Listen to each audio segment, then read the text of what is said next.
In close coordination with the District Attorney's Office, this case was presented to the grand jury, which ultimately led to Davis being indicted on charges of murder.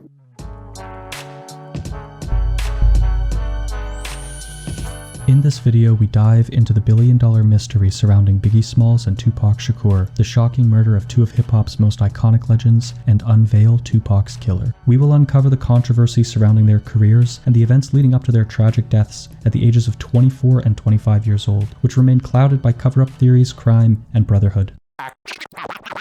Activate.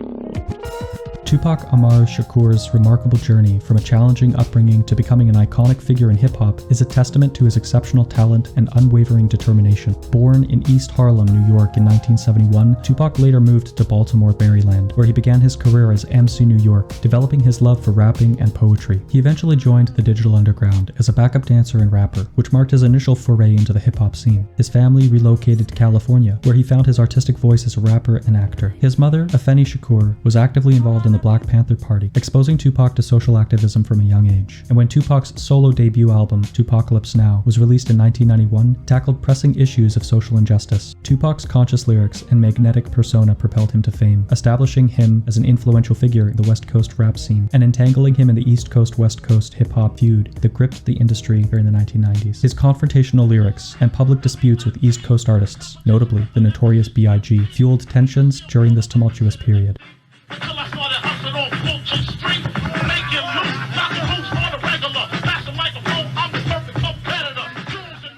The rise of Christopher Wallace, better known by his stage name, the notorious B.I.G., or Biggie Smalls, is a story of talent, determination, and overcoming adversity. Born in Brooklyn, New York in 1972, Biggie grew up in the tough neighborhood of Bedford-Stuyvesant. He honed his lyrical skills through street corner freestyle battles and mixtape appearances, catching the attention of Sean Combs, also known as Puff Daddy, later Diddy, who signed him to Bad Boy Records. Biggie's debut album, Ready to Die, released in 1994, catapulting him to stardom with its vivid storytelling, intricate wordplay, and raw authenticity. He became a central figure in the East Coast-West Coast hip-hop rivalry, collaborating with artists like Jay-Z and Lil Kim while he continued to hone his craft. This motherfucker on cause this Tangeray is getting hella strong.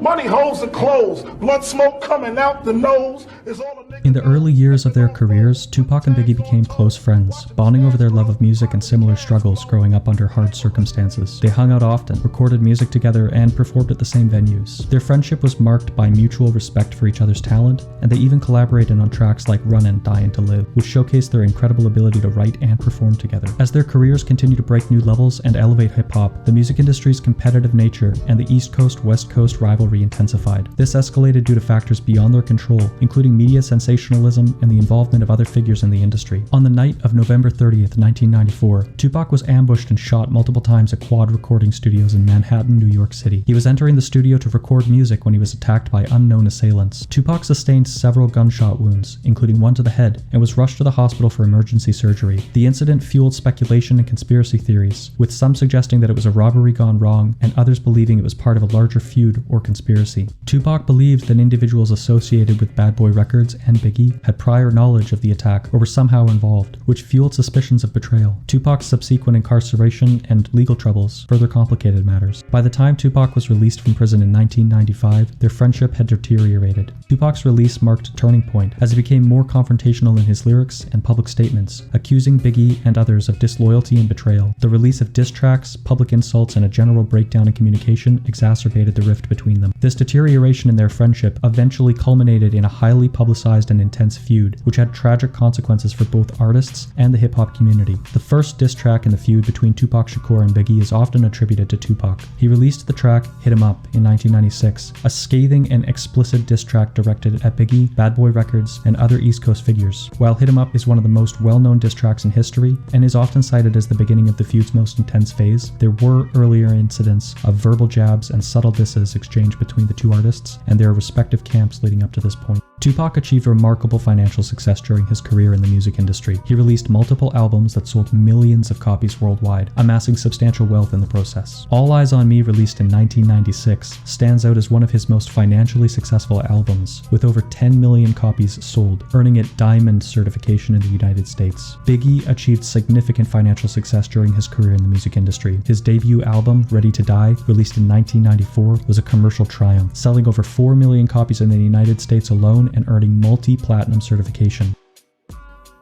The white Cadillac fled the area southbound on Koval, and after officers arrived on scene, Tupac was later transported to the University Medical Center, where he was treated medically and died approximately 6 days later on September 13th.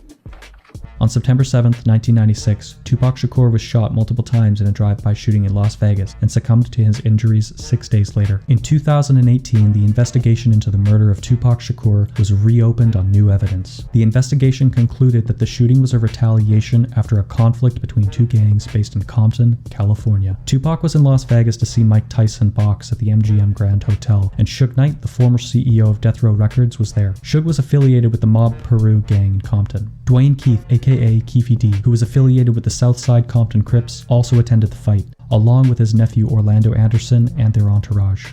As both groups were leaving, members of Death Row Records spotted Orlando Anderson and began beating him near the elevator bank of the hotel. Surveillance footage shows that Tupac and Suge Knight were among the men who attacked Anderson. After Tupac and his associates left the hotel, they headed to a post-fight party. Shortly after, Davis got into a white Cadillac along with Terrence Brown, DeAndre Smith, and Anderson. While they were driving, Davis passed a gun he obtained for the retaliation to a man in the back seat and ordered them to pull the trigger. In 2023, the Las Vegas police presented the case to the grand jury, which ultimately led to Davis being indicted on charges of murder. Just months later, on March 9, 1997, Christopher Wallace, also known as Biggie Smalls, was fatally shot in Los Angeles.